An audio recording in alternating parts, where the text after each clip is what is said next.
Hii ni Maisha Kamili, twakufungulia Biblia uyaone maisha. Mfuatiliaji wetu, tunakukaribisha katika masomo haya, maana Mungu ni mwema, ametuleta tena siku ya leo. Leo ni siku ya Jumatatu. Somo letu linasema mwanga katika ulimwengu wa giza. Basi kabla tujaendelea, tupate kuomba. Mungu wetu na Baba yetu mtakatifu, jina lako litukuzwe.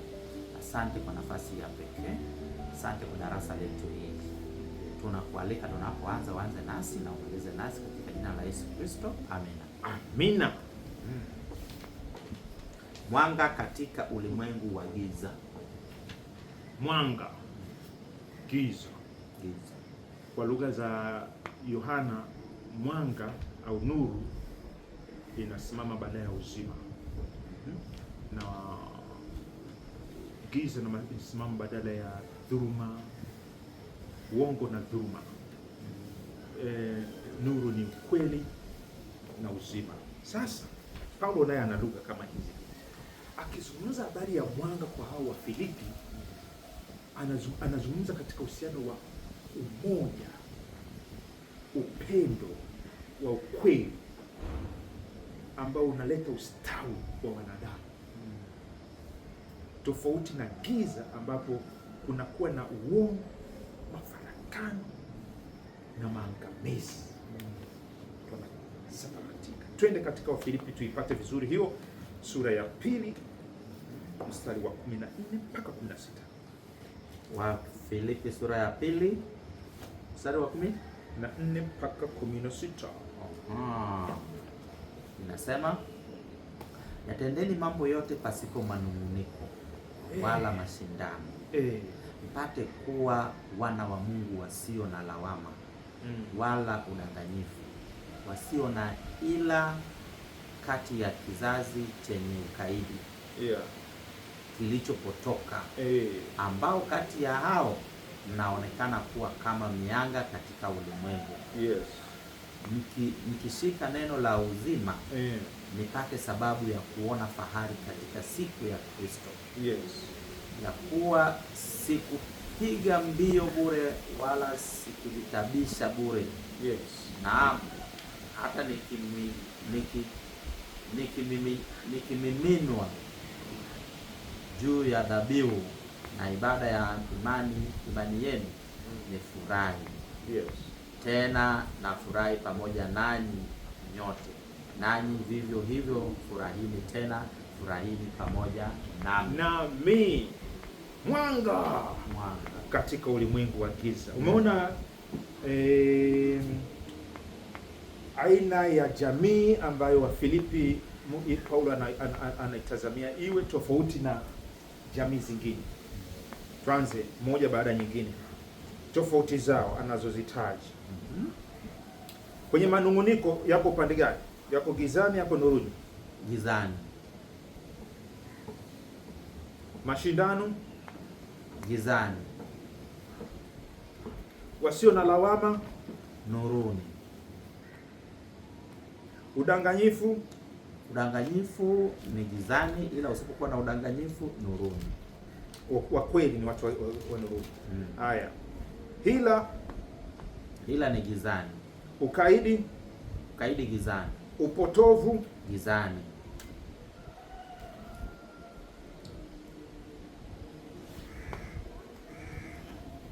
Haya. Zamani hizo wakati wa Filipi wanaandikiwa maneno haya, Warumi ndio walikuwa wanatawala maeneo haya yote. Ilikuwa ni kama super power empire. Ilikuwa ni utawala unaochukua kuanzia huku India mwisho huku mpaka Italy, mpaka Hispania, nenda hapo juu mpaka huku Afrika Kaskazini. Na walikuwa na slogan moja, walikuwa nasema sisi ndio tumeleta amani. Sisi ndio tunaunganisha mataifa na tunaleta amani. Maana watu walikuwa wanagombana, wanapigana. Sasa wao walileta amani kwa nguvu ya tungesema kuki ya upanga. Lakini humo ndani amani yenyewe, yani watu walikuwa kila mmoja anaishi kivyake. Myahudi ni Myahudi, japo Mpurumi. Mwanamke ni mwanamke, mtumwa ni mtumwa. Migongano, misuguano ilikuwa ni vitu vya kawaida, na ilikuwa inamalizwa kwa brutality, ukatili. Watoto walikuwa wathaminiwi, na walikuwa hawaishi muda mrefu sana kwa sababu ya matunzo. Kwa hiyo ni aina ya familia, ni kama walikuwa gizani. Warumi walikuwa wanajidai wameleta ustaarabu, lakini ulikuwa ni ustaarabu wa aina hii ambayo Paul anaielezea. Wakomunisti walikuja, akasema tunaenda kutengeneza society, jamii ambayo walioko nje ya komunisti watatamani kila kitu, mali mnashiriki pamoja, mali ni za state. Walikuja wajamaa, tumekuja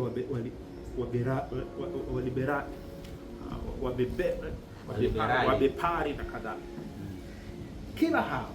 Lakini Yesu na injili yake imekuja na mfumo ambao wanaita, yani unatofautisha namna organize families au familia ya mwanadamu tofauti na hizi nyingine. Wao wanaita hii ni nuru, hiyo nyingine ni giza, na sifa zake ndio hizo. Sasa tukirudi kwenye hii ya nuru kama ilivyoainishwa, hanatajwa habari ya kinyume cha mashindano, manunguniko au mashindano. Yaani hapa kila mtu anaangalia nafsi ya mwingine, kama Kristo ambavyo hakujiangalia mwenyewe, akatuangalia sisi. Kitu hicho kikifanya watu wanasema yaani wewe unaweza bado kumsamehe yule mtu ambaye amekufanyia hivyo vitu. Watu wanashangaa kwa sababu wako gizani, hicho kitu hakifanyiki. Wewe unadhani eti tuwe nuru ni kupeleka vijizuu? Yaani watu watamani, wasema natamani ungekuwa ungeoa binti yangu, kwa sababu najua utazaa watu, kutakuwa na amani hapo. Kwa hiyo kweli kwamba kuna tofauti ya aina ya malezi unayopata kwa sababu ya ule unyenyekevu. Twende kwenye nyingine pia, anataja habari ya udanganyifu, ukaidi, watu wa shingo ngumu na vingine vingi. Hivyo vitu havipatikani katika jamii. Mwishoni, pointi ya mwisho ambayo ni tamati tuondoka nayo hapa, eti tunapotembea katika sifa hizi za nuru, tukitembea katika umoja, katika ukweli, katika unyenyekevu, kushika neno la uzima, eti anataja wasio na ila kati ya kizazi chenye ukaidi. Unajua kutokuwa na ila inamaanisha kuwa sawa, yaani kama hauna dosari. Swala sio kama umetika amri 10, sijazidi, siku ya 7 nimeshika, sio nini. No, yaani ukitembea katika barabara hii ya Kristo, ya unyenyekevu huu wa Kristo, na mkatengeneza umoja huu ndani ya Kristo Yesu, hata kama mlikuwa na mapungufu. Unajua watu wanawatetea, watu wanasema waacheni, huu ni ubinadamu, huu waacheni, walikosea tu hapa, watafanya vizuri. Hakuwa na nia mbaya, hata kama aliteleza hapa, alikuwa na nia, kwa sababu consistent. Leo ni umeona hiyo kitu. Wewe una mtu yeyote ambaye unakumbuka, unaweza kusema yani anatembea nuruni, hana hila. Ukikutana na mtu unasema huyu ni Nathaniel kweli kweli, hana hila ndani yake. Ushawahi kumwona au siku hizi hawapo duniani? Ushawahi kukutana nao? Hana hila. Ana sifa gani ambayo, ana sifa zipi ambazo umeziona unasema huyu yuko nuruni, ni mwanga katika ule giza? Mpenda amani. Anafanya anapiga injili ya amani. Anapiga injili ya amani, hataki kusikia kwamba watu wanakwaruzana, kwamba kama kuna tofauti anajitahidi kuleta watu karibu. Kwa hiyo sio tu kwamba anahubiri tu, anatenda. Ana miguu ya utayari wa amani.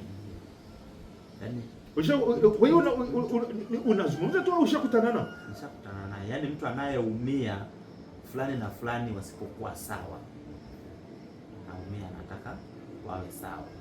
Basi Bwana atukuze, hata mimi nataka hivyo tu. Afya unaona, nataka tuombe. Baba yetu wa mbinguni, kuwa mianga katika ulimwengu huu wa giza ni tamanio la kila mmoja, kung'aa kama nyota za mbinguni, kuongoza wengi kupenda haki ni tamaa yetu na mtazamaji hapa. Tunaomba ukaitimize, ukawashe moto ndani yetu, nuru ndani yetu, joto ndani yetu.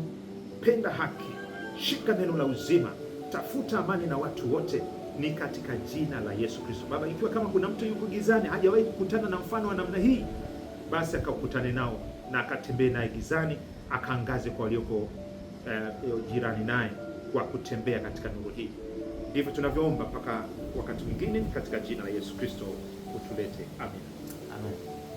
Basi mfuatiliaji wetu, hapo ndipo tumefika mwisho kwa siku ya leo.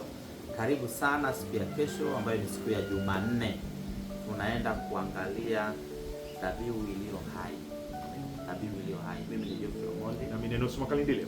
Karibu sana.